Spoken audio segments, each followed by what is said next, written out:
Around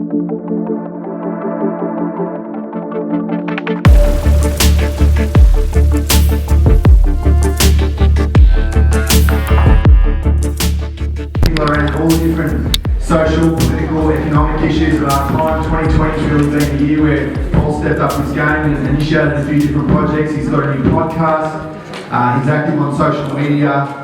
He's really a person who is really plugged into what's happening right now. So he's got an important message for our times. It can't be ignored anymore. It's not a time to bury our heads in the sand and ignore what's going on in the world. It really is a time to get engaged in the political process. So Paul's message is much needed, very, very timely, and it will be delivered with his energetic, passionate style. So please, mate, welcome to the stage, Paul Seils.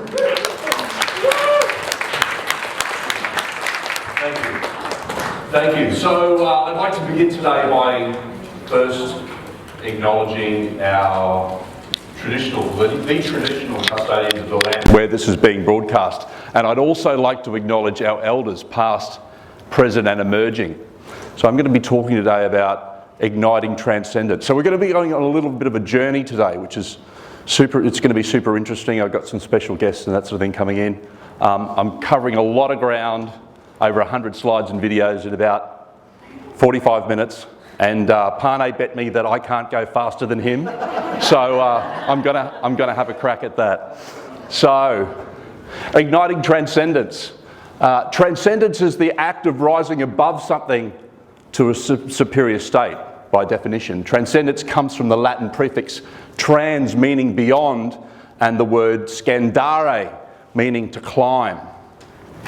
So just to create a little bit of context for you and my background about how I got to be in this point in time and my journey around this, just to give you some context. So I spent 9 years in Dubai, in the Middle East, based in Dubai, and running projects, being involved in project management, and had a lot of experience, and it was fascinating for me to be in that environment and look at like what was happening in the world, particularly in Australia, removed from that. And the interesting thing about that is what I learnt was the fact that the path isn't a straight line. As many would know, the path isn't a straight line, it's a spiral. You continually come back to things you thought you understood to see a deeper version of things. And not only in relation to that, but because for some of us that have been around a little while, that you actually get to see there's patterns that emerge. So I'm going to touch on this particular event. So it's like post 9/11, and I read this book by Scott Ritter, who wrote about the narrative and gave all the reasons why there could not possibly be any weapons of mass destruction in the Middle East. They said that they had destroyed all the weapons, that they said they have the chemical weapons had no potency anymore, and they also had the mass surveillance to be able to see all the data. They could see a packet of cigarettes on the ground and tell you what type of packet of cigarettes it is. So they had the surveillance and the technology to be able to do that. So I got involved with the Occupy movement. Does anyone remember Occupy movement when it happened in 2011, October? Yeah. So it's where the We Are the 99% came from. That's where it's edged into our consciousness now, where the 99 versus the 1%. It's actually 99.9% versus the 0.01%. But that's where it came into be. So I got involved with the Occupy movement and learnt a lot of things about that, including the fact of looking back in hindsight, and I'm sort of sharing some of this because it's a little bit of a precautionary tale for about what we're about to come in and experience at this point in time moving forward. And looking back on Occupy Wall Street, or the Occupy movement, which happened in 2,000 cities all over the world, which was, it was an amazing rising of consciousness, and a lot of people got inspired and got involved, and we're talking about all different things that were important to them, including world debt and genetically modified foods and water fluoridation and chemtrails and all those things. So it was multifaceted. But what we learned about that event in hindsight is, and the reason why I'm sharing this is there's also multiple agendas that are involved, and the research has shown that people like George Soros were involved with funding the Occupy movement, and through campaigns like Adbusters and the Open Society Foundation, which really it was a social engineering program. So they create social engineering programs. I ran this, who knows Sasha Stone? Yes. Yeah, great. So I've got a little bit of Sasha coming up shortly as well in my presentation, but I ran this event, co-hosted this event with Sasha Stone in 2015 called Big Brother Out of Control, and we had all these people that joined us, including Paul Craig Roberts, who was the former economist under the Reagan administration, Professor Noam Chomsky, Max Egan, yeah, Foster Gamble from Thrive, Pippa King, who was a huge privacy advocate, and also Gerald Celente from Trends Research Journal. So we were talking about all these things in relation to mass surveillance, smartphone technology, mobile phones, smart televisions, all that information like 5 years ago, and trying to get the word out to share that with people.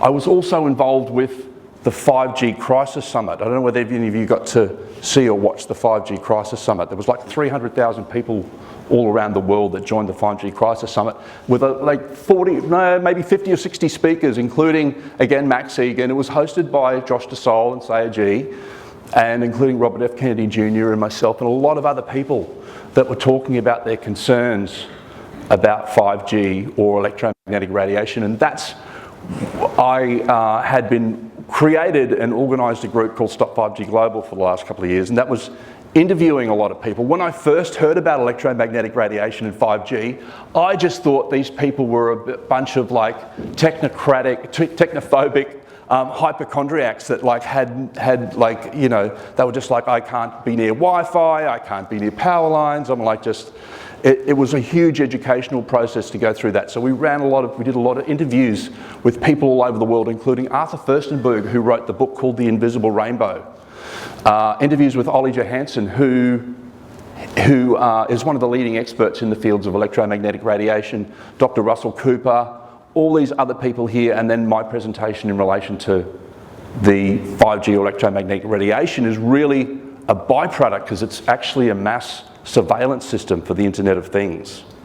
So the Internet of Things, so I'm going to run through some of these. Some of this subject matter gets like a little bit heavy at times, but we're going to go through the processes and I'm going to lighten it up here and there, and we're going to get towards a meditation in the end. So just stay with me and we land in a gentle place, so trust the process with me. And so all these people were talking about these things, including building biologists that were talking about the rise in percentage of cancer rates and infertility and miscarriages and all that sort of stuff. So the thing is, it's still very early days and we haven't caught on it yet, but we really want to educate people about minimising electromagnetic radiation exposure as much as possible, even if it's in getting in the habit of not putting the phone near your head, not having Wi-Fi turned on when you need it, hard cabling, all those solutions that are provided. So as Anthony mentioned, we also run a podcast called Messages from the Underground. So we run across those platforms like YouTube and all the podcast platforms to educate and have conversations, have uncomfortable conversations about some of the stuff that's not being spoken about, particularly with what people are dealing with their mental health and that sort of thing that's happening at the moment. But also, all the people are realising and waking up now to the fact that they cannot rely upon any of the mainstream media narrative at the moment. It's becoming clearer and clearer and more transparent as time goes on. So what's happening? Charles Handy wrote this book in 1991 called The Age of Unreason, where proverbially, like, we're becoming as a collective like the frog in the pot of water that's like slowly heating up. And the analogy is the fact that a frog that slowly gets heated up will eventually stay there to its own demise unless it sort of wakes up rather than just jumping out of the pot of water. So there's that sort of, that analogy that's playing out and happening at the moment. But also the people are majorly getting gas. Is litten the word? Gaslitten? Gaslight, the gaslighting that's being carried out by the mainstream media that's exposing people to all this stuff. The separation between what's coming out at the moment is truly amazing. But that's actually how it's designed. They're fracturing the collective as much as they possibly can. And have been. It's not a new discovery. So they have been between gender, religion, financial status. Now it's becoming pro-mask, anti-mask, pro-vax, anti-vax. So they're just fracturing it as much as possible moving forward. And who's heard about Event 201? Yeah. So Event 201 was actually the simulation exercise that was held in New York at the Pierre Hotel on the 18th of October of last year in 2019, where they actually ran through the full narrative. So if you want to get a chance to jump online, I'm surprised they still have it there, but all that information is available for you to see, including the narrative about how they're going to start controlling, or already are starting to control, the media and the social media, etc. And Jane Holton, so it's like we're in Queensland, so it's like I'm going to make it as localised as I can. I updated this within the last 24 to 48 hours. So Jane Holton is Australian. She's the one that's involved with Event 201, including University of Queensland, funnily enough, that we're based in Queensland at the moment as well.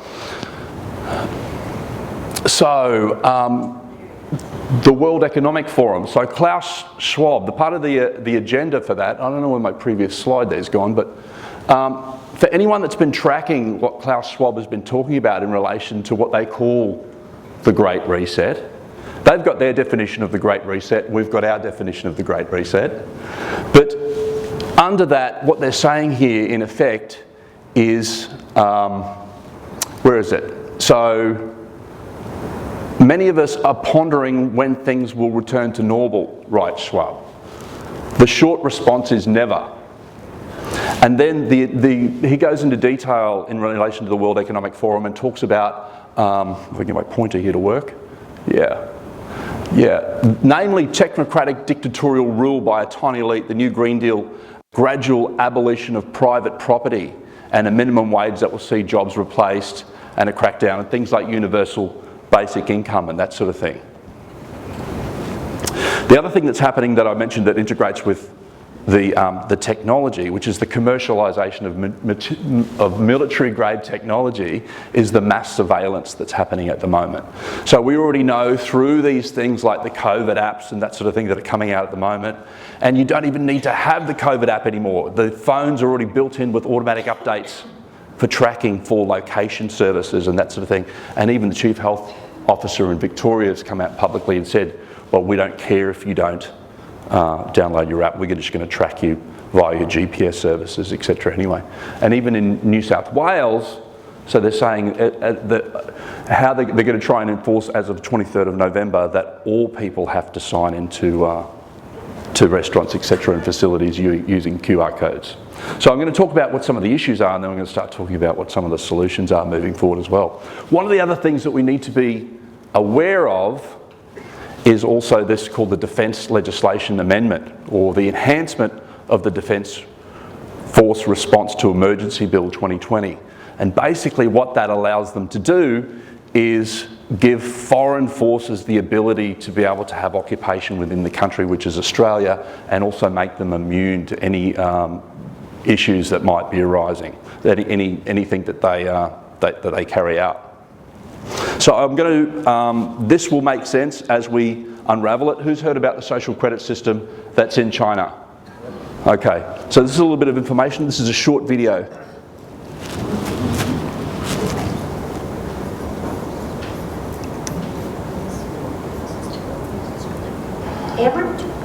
Where she goes, Ouyang Kangyu is followed. What she finds, how she behaves, is tracked and scored to show how responsible and trustworthy she is. It's called the social credit system, and in one version now being tested. A person's reputation is scored on a scale of 350 to 950. And how you, with a good score of 752, is okay with it. In fact, most people are. Is a mechanism like pushes you to become a better citizen? It's big data meets Big Brother, expanding how the government monitors, understands, and ultimately controls its 1.4 billion citizens. Thanks to advances in artificial intelligence and facial recognition, and a web of more than 200 million surveillance cameras. People bothered by privacy concerns? We think the lot of camera keep the safety is really good. We can accept it. Companies are experimenting with the algorithms to help the government create the new national social credit system. The government also has pilot projects. In one, citizens are required to do hours of unpaid work to get benefits, and scores are docked for things like littering, a messy yard, gossip, even jaywalking. Video of offenders is shown on the local news. And information collectors like Joe Aimee are paid to report on their neighbors. Her quota, 10 entries a month. Like the man who carried a drunk person home. A good deed, she says. Good social credit gets rewarded with perks like cheap loans and travel deals. But a bad score means public shame and worse. Huang Weijun lost a court case and didn't pay. Now he's on a government blacklist. I can't buy airplane or train tickets, he says, and the list goes on. Being discredited makes it hard to get a job or put kids in top schools. The social credit system will go nationwide next year, and few here are willing to criticize it. Something that may pose a risk itself for a bad score and the life that comes with it. Janice McIntyre, NBC News, Beijing. So that's the social credit system. Whoops, I don't know why that's. Yeah, so that's the social credit. But people say that's China. But a lot of people don't realise that the social credit system has been implemented and trialled in most Western countries, including, if you read this article here, Australia has been preparing its debut to version the Chinese regime's high-tech system for monitoring and controlling its citizens.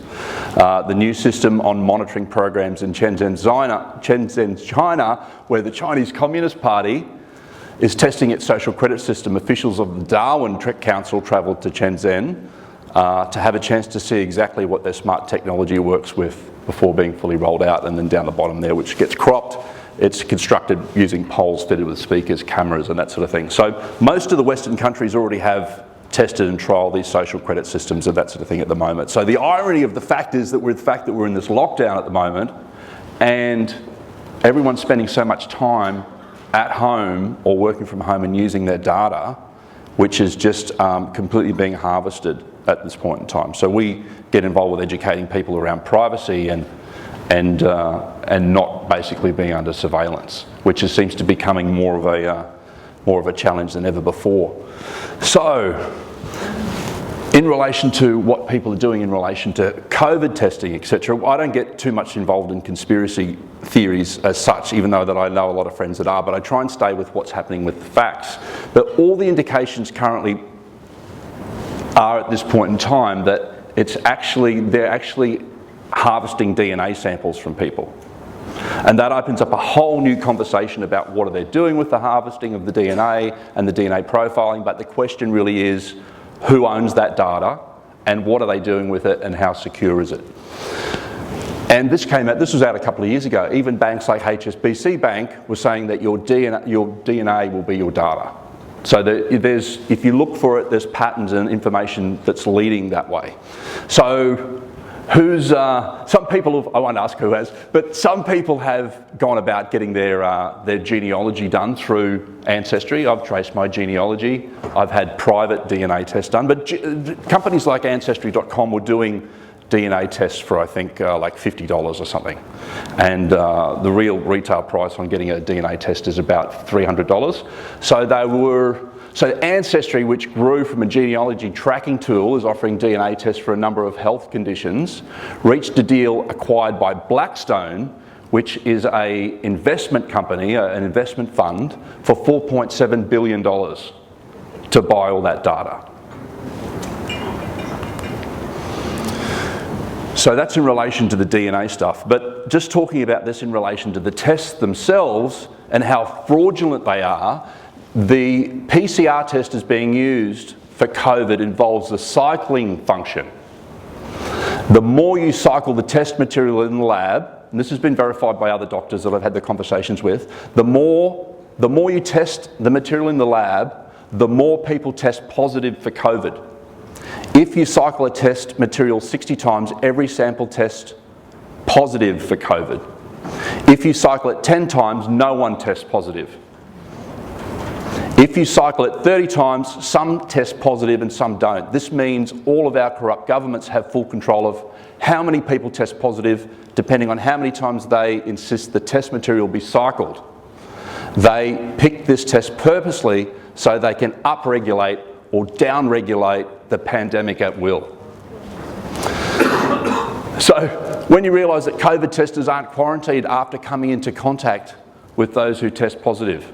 So the thing is, for anyone that has any sense of intelligence, like questioning the narrative that's going on at the moment, it's interesting what's happening as a collective or even as society is the fact that we know it's not right to discriminate against race. We know it's not right to discriminate against gender.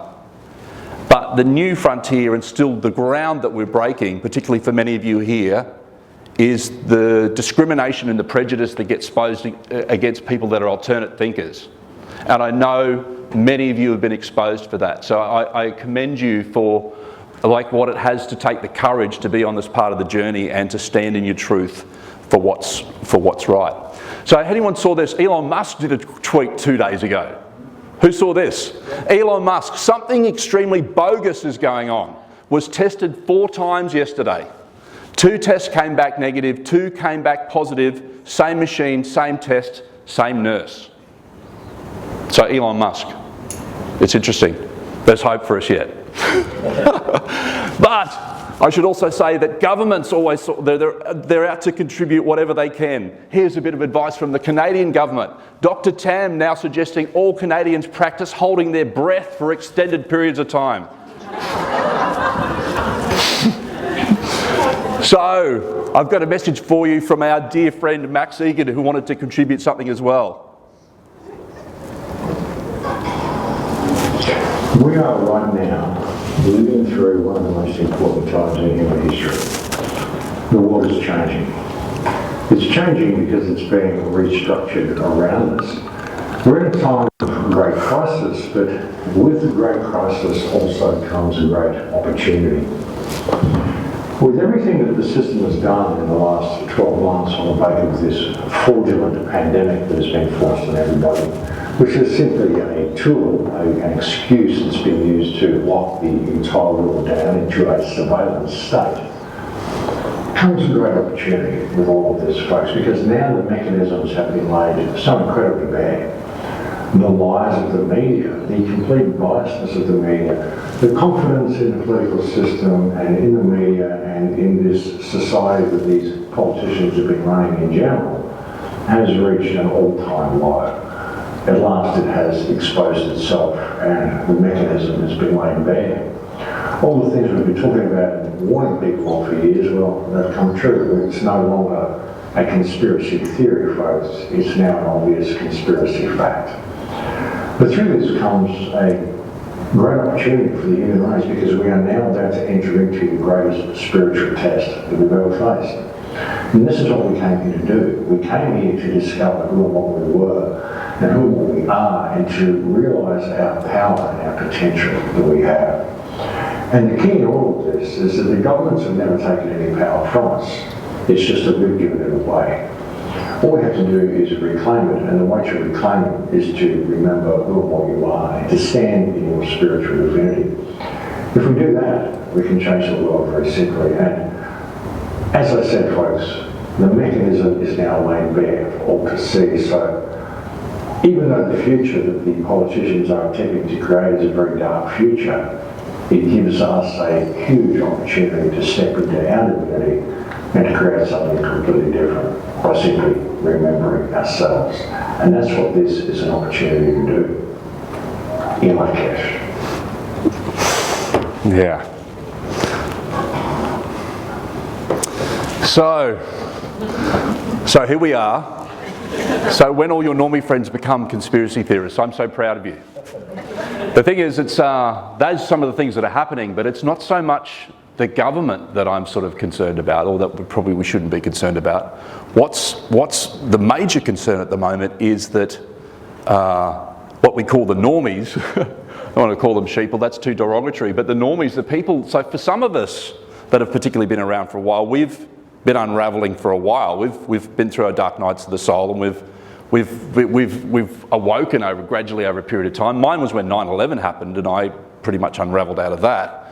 But the thing that really sort of concerns me is the people, like the public, as the masses start to unravel, you know, we've got to start stepping up and to be there for people, because there's going to be a lot of anger rising. As people start to wake up collectively, there's going to be a lot of anger that comes up. And yeah, so it's like the diving. Anyone that's been diving has the analogy: if you ascend too fast, you get the bends.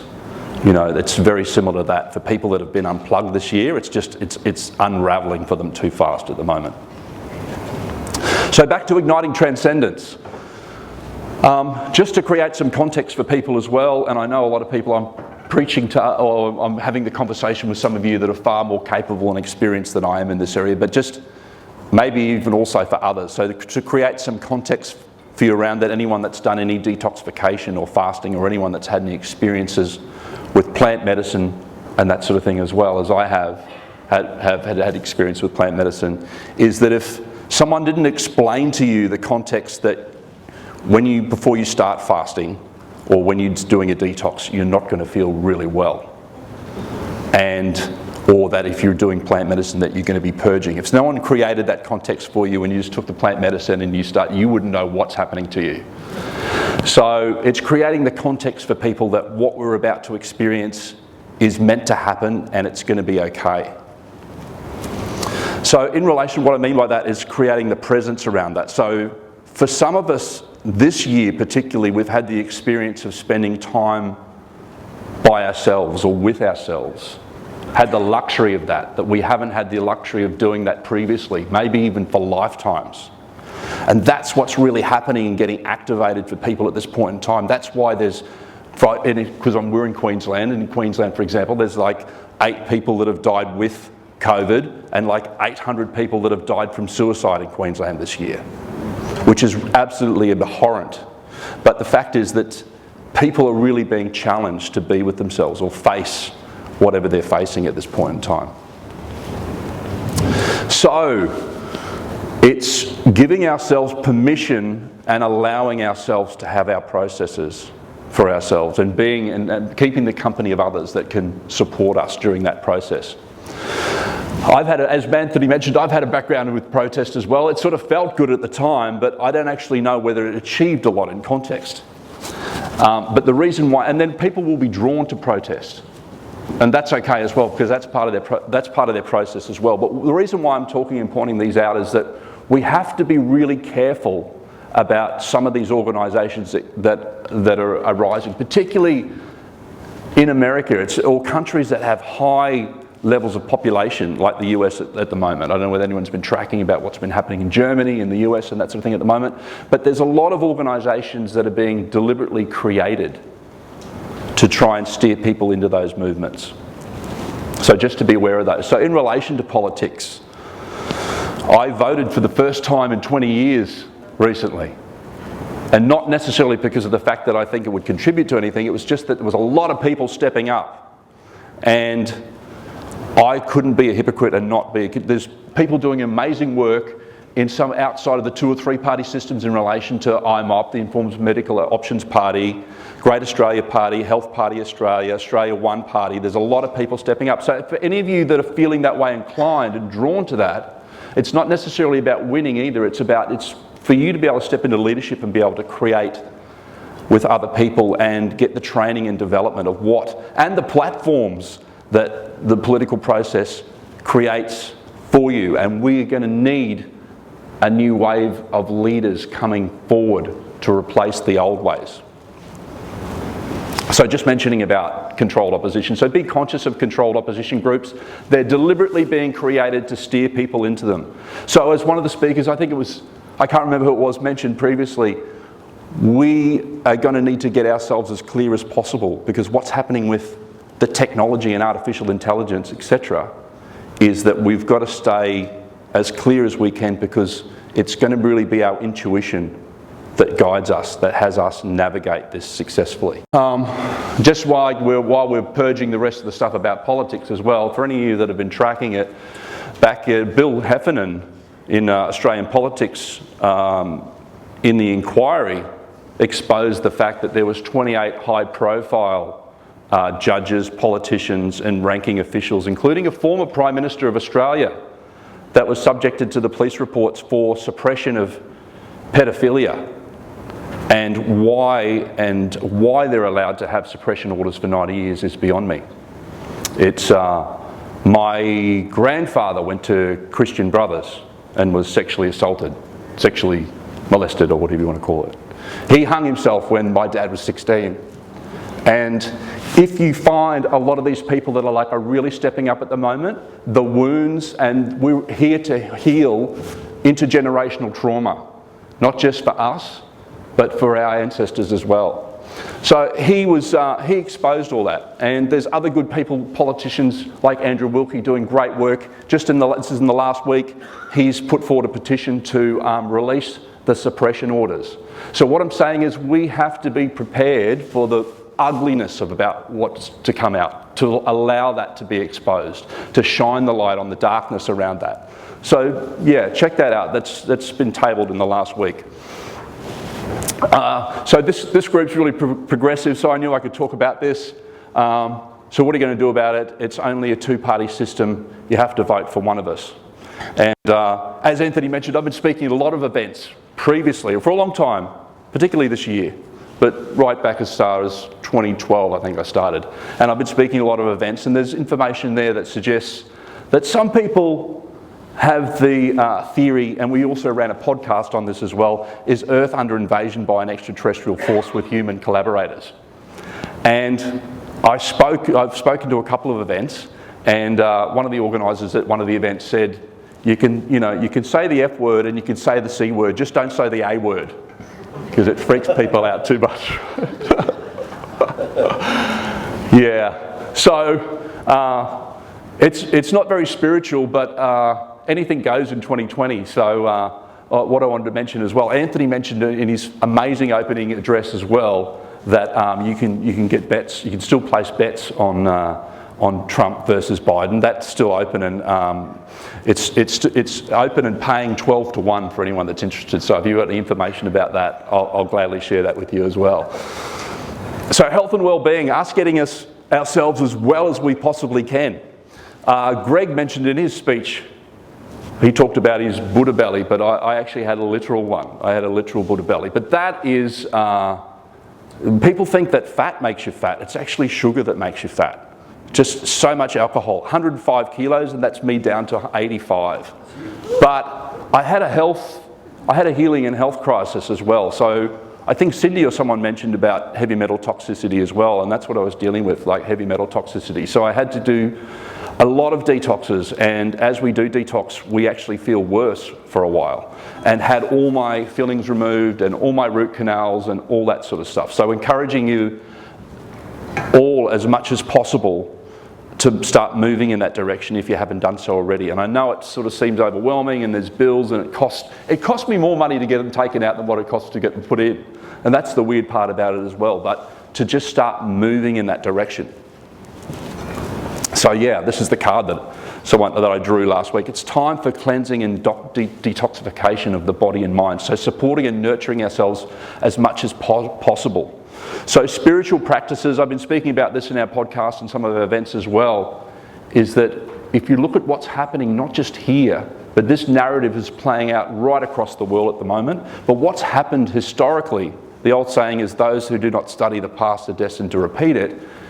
When a lot of these regime changes and tyrants and dictatorships came in, what they did was they immediately outlawed spiritual practices. So for any of you, we're encouraging people to start doubling down on your spiritual practices, whatever that is, whether it's meditation, whether it's prayer, whether it's sweat lodges, whether it's kirtan, like whatever it is for you, just to start doubling down on that at this point in time, even if you are restricted to the confines of your own room, etc. So encouraging people to do that. Grow food. I know we talked about this previously as well, but growing food is the most ultimate form of rebellion. For many people that can get back to 0 point of consumption as possible, and whether we know it or whether we like it or not, we're all activists in our own way It really just depends on what we're contributing to and what we're spending our money on at this point in time. So wherever you can, get into growing food, and don't worry if you don't have, like, join a community garden, find people that have properties that want to grow gardens, just like get into the practice of growing food. Again, it's not going to be so much in Australia, but I'm speaking into an international audience where they have huge populations and the global supply chains have broken down to the point that it'll take them a long time to mobilise again. And the main issue in a lot of those countries where they have high populations is really going to be supply of food and mobilisation of the food chains again. Legal action, you can do this, you can take legal action. There's some of this, Narelle kindly shared this with me yesterday, so there's people taking class actions at the moment. If this is your calling, move into this area and support this where you can. There's Serene Tefaha, I think her name is. She's running a class action out of Advocate Me. She's been so overwhelmed I haven't been able to get in communication with her. So all this information is available if you're called into this area as far as class action is concerned. There's the Concerned Lawyers Network, so check those guys out on the internet as well. So start creating community, as we have here, but digital community is enough. For some people, you will get called to start creating community that is more sustainable. Sustainable communities, living environments, sustainable housing, getting back to as close to 0 point as you can.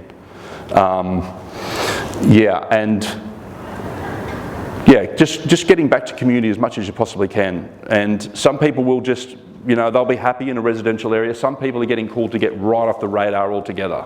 Some people are called to get away from EMF altogether. So if that's your calling, you should really follow your intuition to do that. Deprogramming. So I noticed that because I'm involved in this area, I have to try and monitor how much I get exposed. I watch TV for entertainment, factor when I'm watching the news, because you can read between the lines and actually find out what the agendas are if you watch the news. But it's important for many of us to step away from the technology as much as possible. I took a week away from technology about a month ago, and it was like the most amazing thing I'd ever done for ages. Just got out in nature and spent time on the beach and didn't look at my phone, didn't look at computers, any of that sort of stuff. So minimise as much of your exposure to television wherever possible, but also even social media. Social media is becoming like a surrogate artificial intelligence form of connection for many people. So yeah, I'm going to stay off social media for my day, for my mental health today, but also me. So it's like, it can be addictive because it's like, it's the convenience, but I realised how many times I've met people, even this weekend, and like I've been friends with them for ages and like conversing with them, and I didn't actually even know who they really were, So I'm going to talk about vaccine coercion, really. I know it's a sensitive issue, but I think we need to have these difficult conversations and talk about this stuff. But Rudolf Steiner was talking about the vaccine agenda way back, and I've told you that the spirits of darkness are going to inspire their human hosts, in whom they will be dwelling, to find a vaccine that will drive out all inclination towards spirituality out of the people's souls when they are still very young, and this will happen in a roundabout way through the living body. So if people want to choose to be vaccinated, that's their choice. But where I really start to get activated sometimes is when the removal of choice starts to happen. And we should all have a choice, and we know that part of this agenda that's playing out at the moment is multiple things, including mass surveillance and vaccine coercion. So it's really about supporting, being aware of that and getting your heads around what it is that you can do in a way to circumnavigate that. So how can it be that someone dies? How is it, I'll start that again. How is it that if someone dies now, doctors can assume it to be COVID, even without a test, but if a child dies within hours after a vaccine, doctors can't assume it to be because of the vaccine? Why is that? There's a lot of people doing a lot of work around the COVID, the vaxxed information and that sort of thing. You'll either be called to it or you won't, and that'll be your choice. But this is one of David Wenig's memes, and I've indemnified the vaccine companies so that if you are harmed or die, you can't get compensation. So why would you get vaccinated for something that has a 99 point whatever % recovery rate when there's this risk without any legal recourse. It just doesn't make any sense whatsoever. So even Ticketmaster, this came out in the last week as well, so this is pretty current. Ticketmaster says fans will need proof that they've had vaccine or a negative COVID test to to attend concerts and sports games when they return. So that got released, that was out of Billboard magazine. But then they came out and published this, which was really interesting because I think it must have been written by a lawyer. No, Ticketmaster won't force you to have a COVID vaccine. So they say here, we're not going to force you to do anything, which technically, if you read between the lines on any statements that are made, they're true and correct.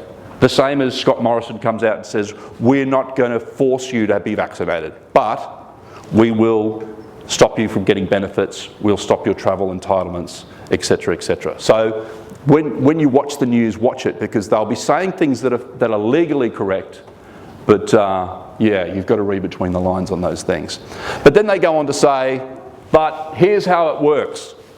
After purchasing a ticket, fans would need to verify they had been vaccinated, offering 1 year of protection, or had tested negative for coronavirus 24 to 72 hours before a concert or sporting event.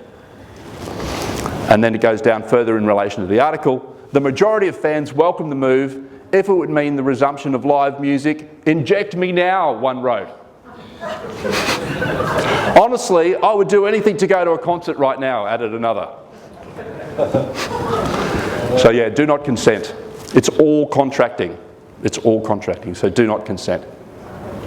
So in relation to privacy, we encourage, I coach clients around navigating this sort of stuff. We work with clients in relation to navigating this, and the huge part of this as well is in relation to privacy. Privacy was meant to be a basic fundamental human right, but as people like Edward Snowden and Julian Assange have brought to our attention, is that even Edward Snowden's quote is that a child or a teenager in this generation will have no concept of privacy whatsoever. So since the metadata laws got passed in Australia, we can pretty much assume at this point in time, unless you're using privacy or a privacy app or encryption that, and a VPN, that any of your privacy is, any of your communication is no longer private. So text messages, phone calls, emails, internet browsing, all that information is all being harvested at this point in time.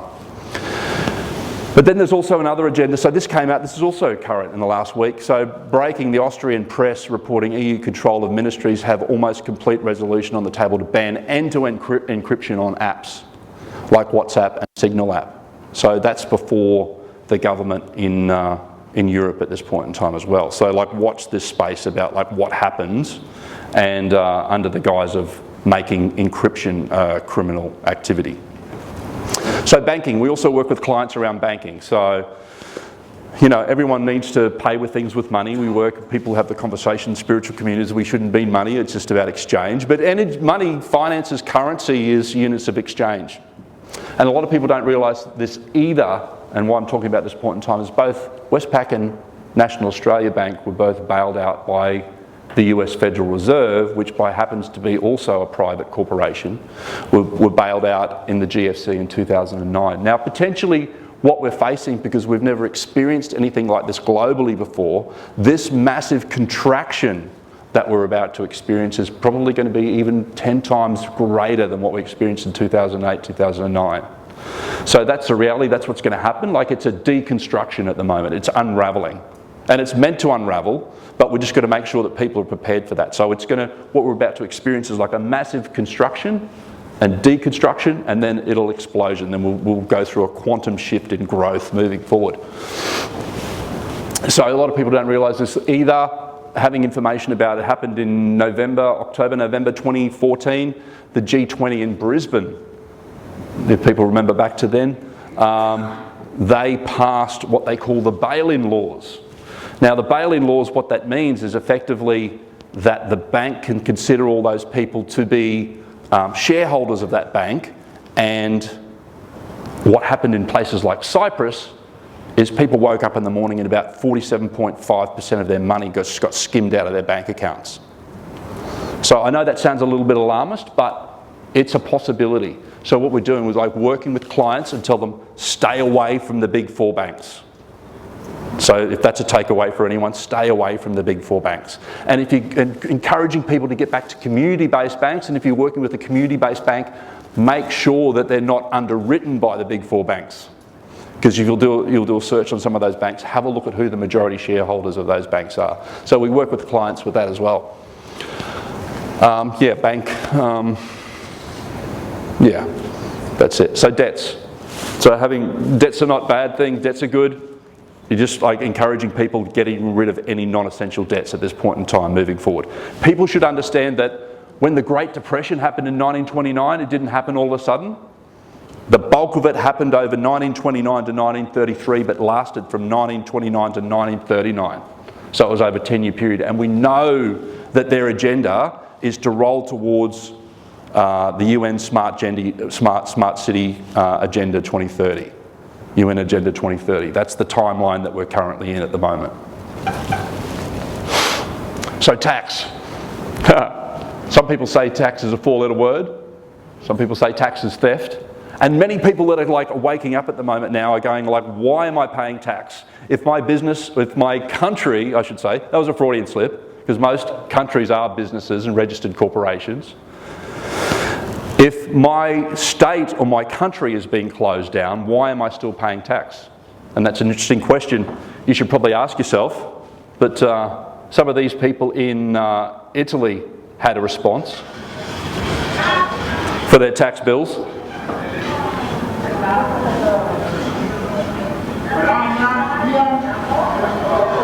Yeah, that's what they thought about tax. Yeah. So that's some of the things to like look out for and be aware of. The positive aspect of this is that potentially this is also the greatest wealth transfer in history that's like before us. And all these guys, the technocrats at the top of the pyramid at the moment have known this. And some of these countries, it's also another Freudian slip. Some of these companies in some of these countries have reaped in billions of dollars. And the technocracies that have talking about Jeff Bezos and Zuckerberg and those sort of organisations.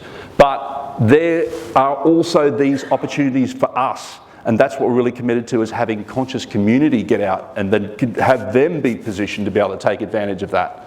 So assets, getting across your assets as well. This is some of the stuff that we do with PSA, which is Paul Seils and Associates, work through people with some of these things in these different areas for banking, debts, mortgages, property, superannuation, cryptocurrency, and precious metals. When it comes to cryptocurrency, we're talking to people about cryptocurrency that is decentralised cryptocurrency, which means it's pretty much owned by the community. There's no banks involved.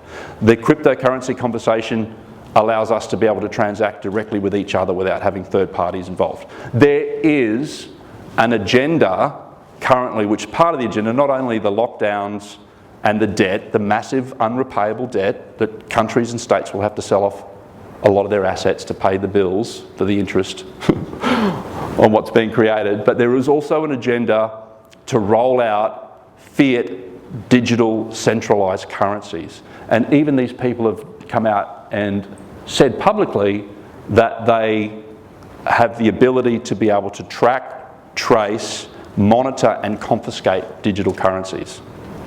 So that's something that we are educating people about and getting around that as well. So cryptocurrency, this is the Bitcoin chart, for example. I know that I've been talking to a couple of Bitcoin enthusiasts here. So Bitcoin has had an amazing run. It's highly volatile because it has been volatile, and it takes a little bit to bend your head around cryptocurrency. But this is like the shift between the generation that didn't want to deal with ATMs and just wanted to go into bank to deal with their money. But it will evolve into digital currencies, but as long as they stay decentralised, that's the main thing. Here's Anthony. I stole one of Anthony's Facebook posts. So we talk to people about precious metals, and that's certainly something that people need to take into consideration. I know that some of you do have some precious metals, and I've traded my way in and out of precious metals as well. So Anthony here, he was like talking about, this is him in October 25th last year. Was it last year or this year, Anthony? Last year. Last year, yeah. So a 400 ounce bar is now worth $1,065,200. That's an increase of $185,200 in just 12 months. So precious metals are definitely a hedge against inflation. But the thing is, it's not necessarily the price of the metals that are going up, it's actually the devaluation of the currencies. Because what's happening is Australia will like move into what they call negative interest rates, where that'll cost you money to have your money in the bank. And yeah, it's actually the devaluation of the currency that's happening at the moment. They've said that they're going to be what they call quantitative easing. Quantitative easing is basically them saying they're just going to print money and just put it in, type it into the computer. $100 billion for Australian economy. So inflation is really like another indirect form of taxation. Superannuation, so that's something that people need to take into consideration as well. Have a look at your super and find out where it's at. And like, consider getting involved with your own self-managed super. So self-managed supers is something you consider as well. People will tell you you've got to have $100,000, you've got to have $500,000 to have self-managed super. It's a load of rubbish. Some of the clients have like started with like whatever they've got in industry super funds, rolled it in together, and they've multiplied their superannuation by like 10 times in the last 2 years. So and people can work together and create, you know, super funds together and all sorts of stuff. That's all.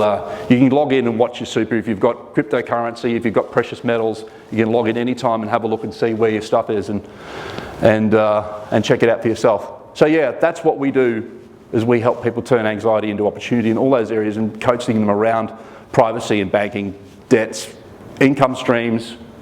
People need to start looking at diversifying into other multiple income streams and having a look at property and yourself. Managed superannuation. So what we're doing is for people, any of the clients that are here or prospective clients, we're offering 30-minute complimentary consult calls for people. And also if you can jump online, if you go to paulseils.com, you can see our website there, and you can book in a 30-minute coaching call. So if you want to talk about coaching and what your circumstances are and how you're dealing with that, or if you want to find out how you can put 12-1 on Donald Trump still winning the election. That's not getting called by the Electoral Council until the 14th of December, by the way.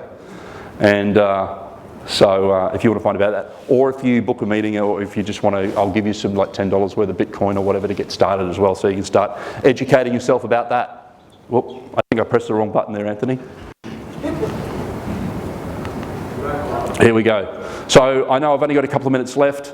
I've got Sasha Stone kindly contributed something for you here as well, exclusively to Paradigm Shift.